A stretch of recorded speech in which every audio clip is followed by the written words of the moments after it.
आपका ये चौकीदार पूरी तरह से चौकन्ना है। शर्म आनी चाहिए आपको।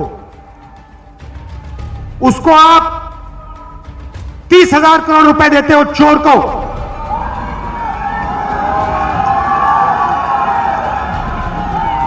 और हिंदुस्तान के किसानों को आप 3.5 रुपए देते हो दिन का। शर्म आनी चाहिए आपको। वो एक अकेला चल पड़ा, मैं उसकी ही कतार हूँ, हाँ मैं भी चौकीदार हूँ। अब देखिए, चौकीदार ने बैंक, हिंदुस्तान के बैंक को नीरव मोदी, मेहुल चोकसी, विजय माल्या, ललित मोदी के हवाले कर दिया। अब नहीं सहूंगा, हाँ मैं चुप नहीं रहूंगा, भारती का लाल हूँ, मैं कब तलक नहीं कहूंगा।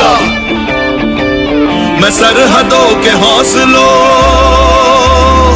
मैं सरहदों के हौसलों के साथ एक हुंकार हूँ, हाँ मैं भी चौकीदार हूँ। क्या अपनी जिंदगी में अनिल अंबानी ने हवाई जहाज बनाया है? एक हवाई जहाज बनाया है। मैं आपको गारंटी देता हूं, यह कागज अनिल अंबानी जी को दीजिए, उससे कहिए भैया कागज का हवाई जहाज बनाओ, वो भी नहीं बना पाएगा।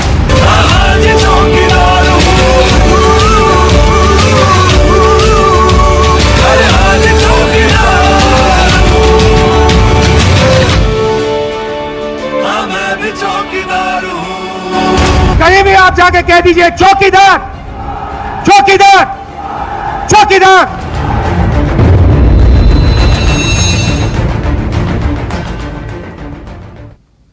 जी हां, चौकीदार कौन है?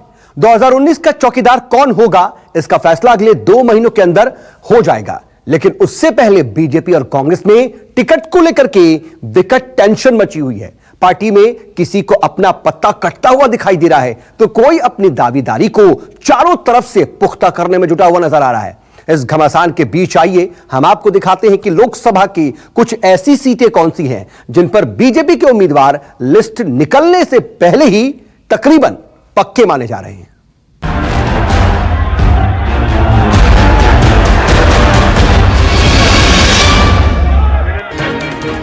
देश की चौहद्दियों पर 2019 के संग्राम का ऐलान हो चुका है। नेताओं की जुबान विरोधियों पर अग्निबाण की बरसात कर रही है।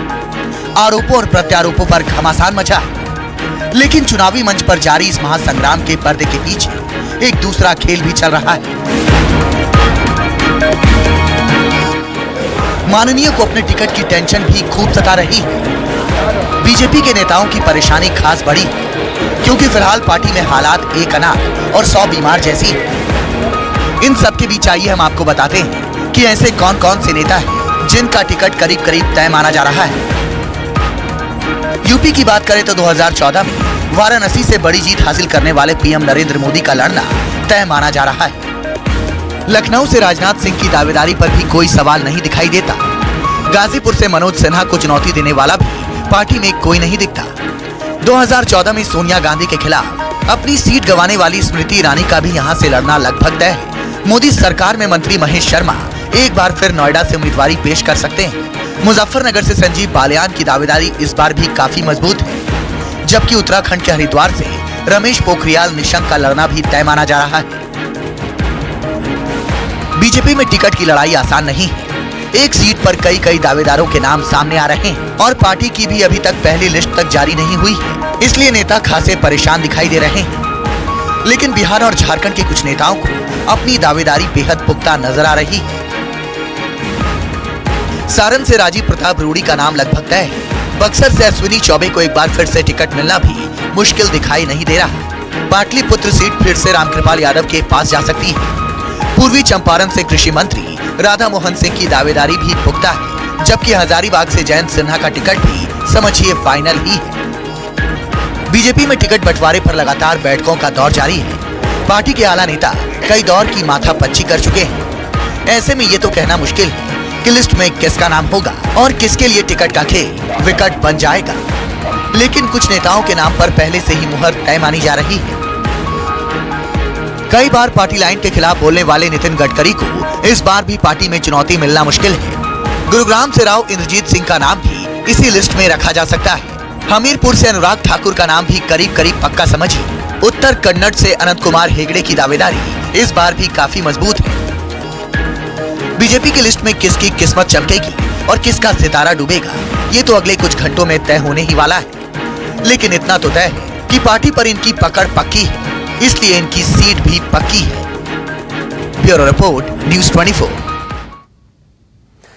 तो ये वो नाम थे जिनके टिकट तकरीबन तय हैं, जिनके टिकट पक्के हैं। लेकिन भले ही बीजेपी में कई उम्मीदवारों के टिकट पक्के हों, लेकिन ऐसा ये लगता है कि बाहुबलियों के लिए बुरे दिन आने वाले हैं। खास करके बिहार के बाहुबलियों को कोई भी पार्टी टिकट देने के लिए तैयार नहीं दिखाई दे रही है। चोरी छिपे पार्टियां इनकी मदद तो ले रही हैं, लेकिन टिकट देने से साफ मुकर जा रही हैं।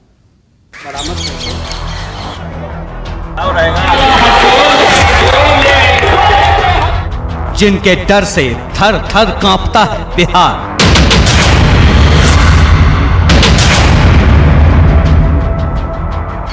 जिनके रसूख के आगे झुकती है सरकार,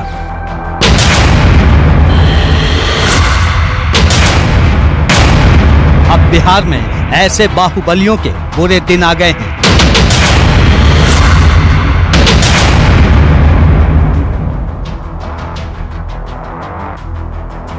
धन बल और बाहुबल से दूसरों को चुनाव जितवाने वाले ये दबंग अब अपने टिकट के लिए तरस रहे हैं।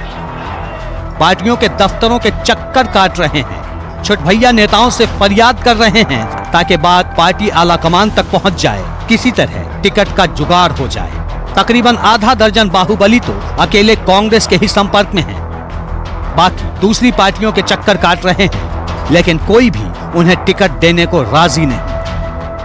बिहार में 40 लोकसभा क्षेत्र हैं जहां से चुनावी सवर्ण में उतरने के लिए 1 दर्जन से ज्यादा बाहुबली तैयार हैं। जाहिर है इनके पास धन बल और बाहुबल की कोई कमी नहीं है, बावजूद उसके कोई भी राजनीतिक पार्टी इन्हें खुले हाथों से लेने को तैयार नहीं है। आलम है कि कई जगह इनकी बात तो फाइनल हो चुकी है, लेकिन अभी भी इन्हें टिकट का इंतजार है।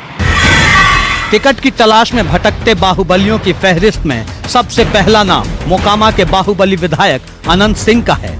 इलाके में इनका आतंक है, लोग इन्हें छोटे सरकार कहते हैं।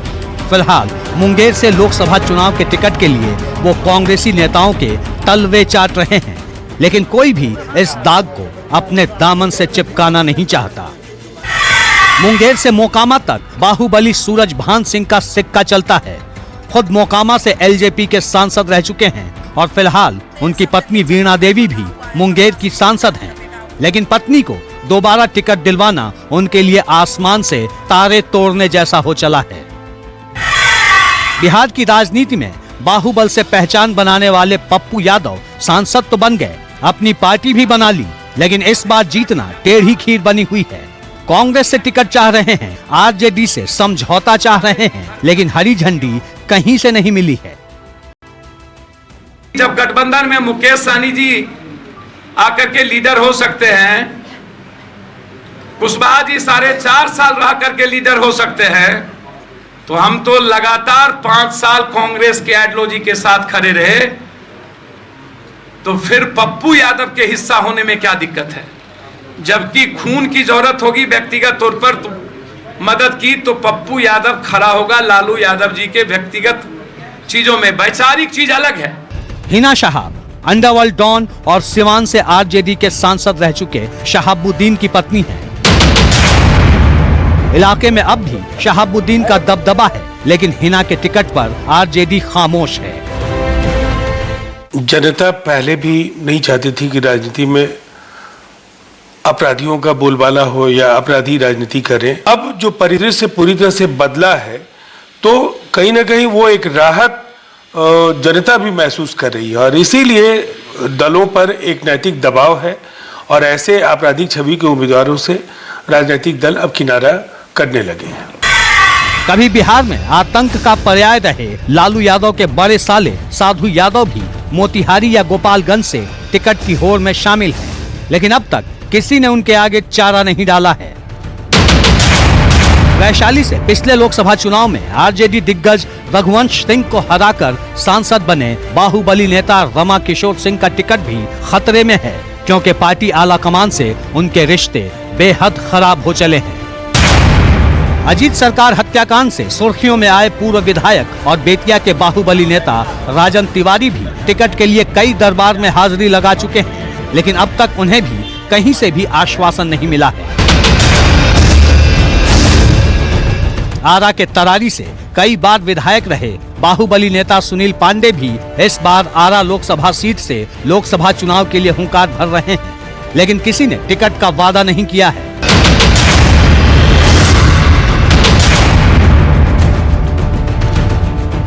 एक वक्त था जब बिहार में बाहुबलियों का राज हुआ करता था।